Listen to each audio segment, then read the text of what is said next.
good morning सनाफोर गासिखौबो आंनि N house ब्लगाव बरायबाय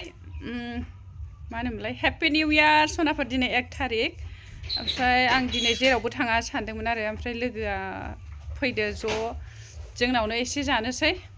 आलासि बायदि जानानै ओरैनो बै खाथिनियाव बेरायहैसै होनदों आरो ओमफ्राय थांसै सानबाय आंबो बेसे बिसनियाव एब्रेनानै थाबाय थानो सानबाय आं ओरैनो न' खाथिजोंनो देग दामखावनानै थांलागासिनो दं आंहाबो गोसोआ एसे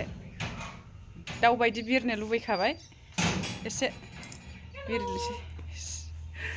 एसे बिरखांनानै जों एसे खाथिनि पार्कआवबो एसे बेरायहैगोन आरो बै मानसिफोर ज' जाफैनायखौ एसे नायगोन गोजान नङा सोनाफोरजों थांगोना साइन्स कलेज खाथियावनो माबायाव शान्तिनगरावनो आरो सफैबाय नै सनाफोर फुलखौ फसायनानै एसे खेबनानै लाबाय आं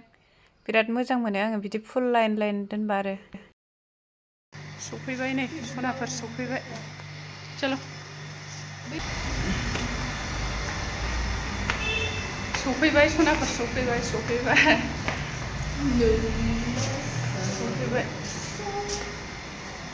चलो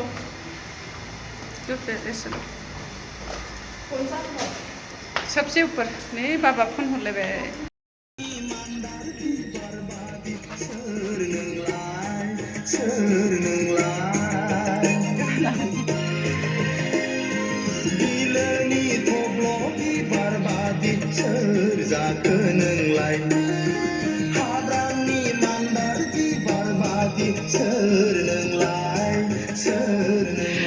मोसादों एसे सनाफोर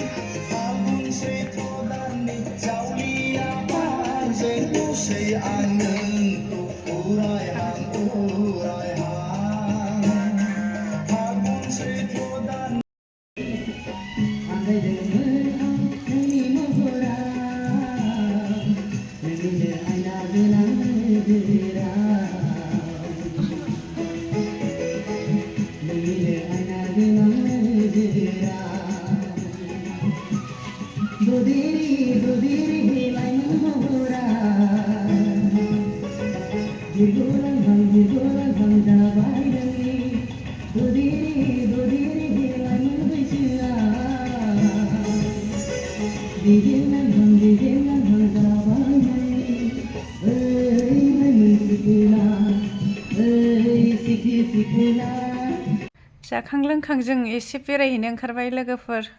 थेंक इउ स' माच आंनि भिडिअखौ जोबजासे नायनानै होग्रा सनाफोर